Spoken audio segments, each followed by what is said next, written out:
The Enlightenment. The Enlightenment was an 18th century intellectual and philosophical movement in Western Europe and the North American colonies. It favored reason over faith, was influenced by the scientific revolution and 17th century changes in government, and was influenced by the increased contact with people in Africa and the Americas through colonization, imperialism, and the slave trade. To be enlightened means to think for oneself. Enlightened thinkers believed in reason and science over faith, which led them to reject the church-backed geocentric theory for the more scientifically based heliocentric theory. Key concepts from this unit include science and reason over religion and faith, the scientific revolution, Deism, social and political equality, women's rights, abolition of slavery, social contract, categorical imperative, Kant, natural law in economics, Adam Smith, literature as philosophy, satire, Pope, Swift, Voltaire, Hogarth, styles in art, Rococo, genre, neoclassical, and classical music, the composers Mozart and Haydn. Enlightenment, philosophy, and government, the social contract. What is government?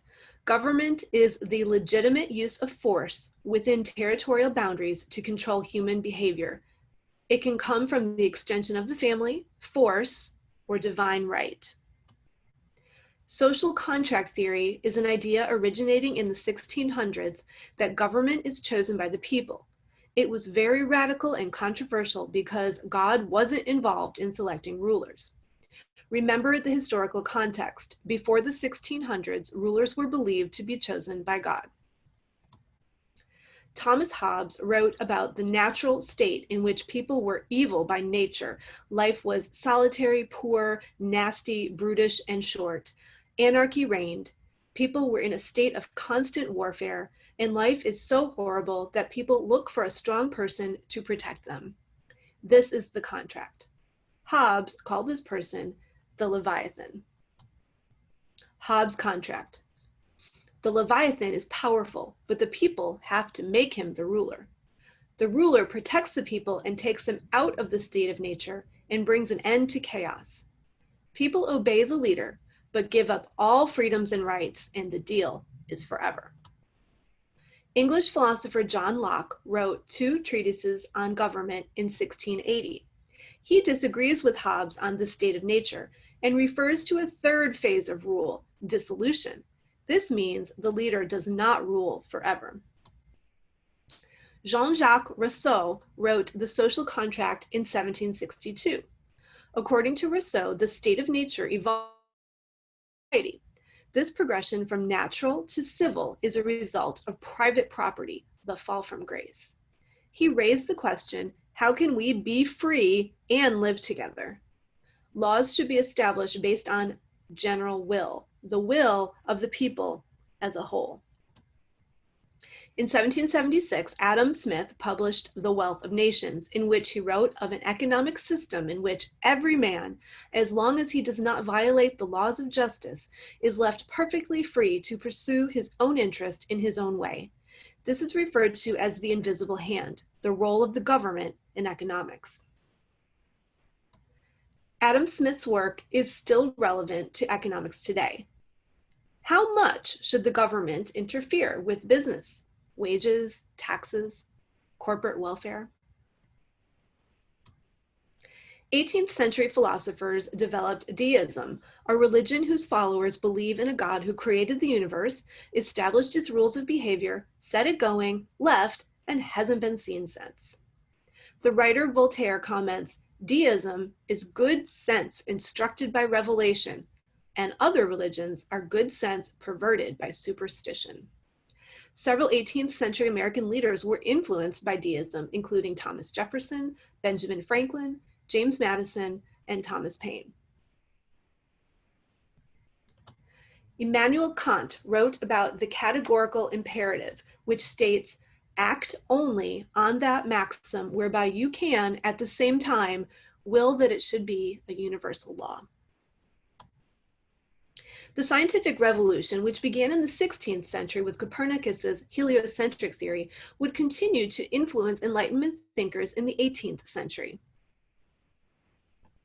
Sir Francis Bacon, in his 1620 work Novum Organum, introduced inductive reasoning, the basis of the scientific method. Rather than proposing a theory first and then testing or observing it, inductive reasoning begins with the observation or experiment and then develops a rule or law based on the results. A forum for Enlightenment thinkers were the Salons, many hosted by Madame Geoffrin in Paris. Salons were literary and intellectual gatherings in people's homes where enlightened ideas were discussed and shared. One group of intellectuals called the Philosophes, including Diderot, wrote the Encyclopedia in 1751 through 1772. At the time, it was the largest collection of knowledge in Europe. Three major art styles of the Enlightenment period include Rococo, characterized by frivolous and fancy images and subject matter, Neoclassical, influenced by Greek and Roman culture, and Bourgeois or genre, scenes depicting realistic images of the middle class. Antoine Watteau's The Feast of Love is an example of Rococo style.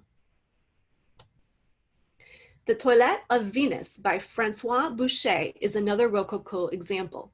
Notice the luxurious jewelry, flowers, fabric, and baby cupids. And a third example, Fragonard's The Swing. English painter Thomas Gainsborough was known for his fancy pictures, portraits of the wealthy. His work had some elements of Rococo. The late 18th century style, which imitated the art of ancient Greece and Rome, is called neoclassical. Paintings include a formal structure and may include scenes from ancient Greek or Roman mythology. German artist Angelica Kauffmann depicts the story of Helen meeting Paris in this 1790 neoclassical work. English neoclassical painter Joshua Reynolds produced, among other works, Three Ladies Adorning a Term of Hymen in 1773. The three sisters are dressed as classical graces and are decorating a statue of the marriage god Hymen. Oath of the Horatii by Jacques-Louis David shows the three Horatii brothers swearing to defeat their enemies or die. Their father hands them swords while the women are in despair in the lower right corner. The simple composition with the life-size figures arranged in the foreground and separated by large empty spaces emphasize the geometry of the room. Notice the straight lines and angles of the men contrasted with the curves of the women. Ingres' 1814 La Grande Odalisque, commissioned by Napoleon's sister, has elements of neoclassicism in structure, as well as a theme of the exotic that will emerge in the 19th century. Ingres depicts this odalisque or concubine with exotic tapestries and a curved spine that defies anatomical logic. Bourgeois or genre painting depicts the desire for sober virtue and straightforward depiction of life in the arts. The term is also used to describe the middle class. William Hogarth painted a satirical series of paintings called Marriage à la Mode. In this second painting in the series, something has gone amiss after the arranged marriage of the disconnected couple. The wife appears to have been entertaining someone other than her husband. In the same theme, this 1761 painting, Village Betrothal by Jean-Baptiste Greuze, shows a young woman being reluctantly betrothed to a much older groom. In the foreground, chicks feed on the kitchen floor. In the world of dance, the French style of ballet, a new dance form that began with King Louis XIV, came into its own due to the efforts of Marie-Anne Decoud de Camargo and Marie Salle in 18th century Paris. The literary genre of the novel evolved during the 18th century. Samuel Richardson's Pamela in 1740 was the first English novel, followed by Henry Fielding's Tom Jones in 1749. Jane Austen perfected the novel of manners with works such as Pride and Prejudice in 1813. Goethe wrote the German play Faust and Gotts von Berlichingen as part of the Sturm und Drang, storm and stress movement, protesting social injustice and praising rebellious genius.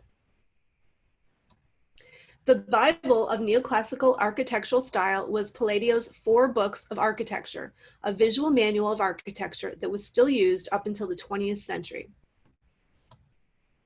The Petit Trianon is a neoclassical building designed by André Jacques Gabriel on the grounds of Versailles. Thomas Jefferson designed the neoclassical Monticello in the new state of Virginia in 1792. In Germany, Balthasar Neumann designed the residence for the Prince Bishops of Würzburg in 1720. The exterior is neoclassical with a Rococo interior. Artists like Hogarth and the writers Voltaire and Swift used satire or light social criticism to call attention to the corruption and ills of society. Jonathan Swift, the author of Gulliver's Travels, wrote A Modest Proposal, suggesting that children of the poor could be roasted and eaten as the solution for both overpopulation and food shortages. He was not serious, of course, which is the point of satire. The fight for women's rights was addressed in Mary Wollstonecraft's A Vindication of the Rights of Women. She argued that women are not inferior to men, they just lacked the education. Wollstonecraft's daughter Mary, who married the writer Percy Shelley, wrote the classic novel Frankenstein. The period between 1750 and 1820 is known as the classical period in music, even though classical music sometimes refers to all formal music from the Baroque to the modern period. Classical music has a formal, organized structure. 2 important composers of this time period are Mozart and Haydn. The symphony became a popular form performed by an orchestra. Wolfgang Amadeus Mozart wrote hundreds of compositions, sonatas, symphonies, masses, and operas. His melodies are based on popular dance tunes. Take some time to listen to some of his compositions on your own. You will find that you recognize his Requiem, Symphony No. 40, or his opera, The Marriage of Figaro.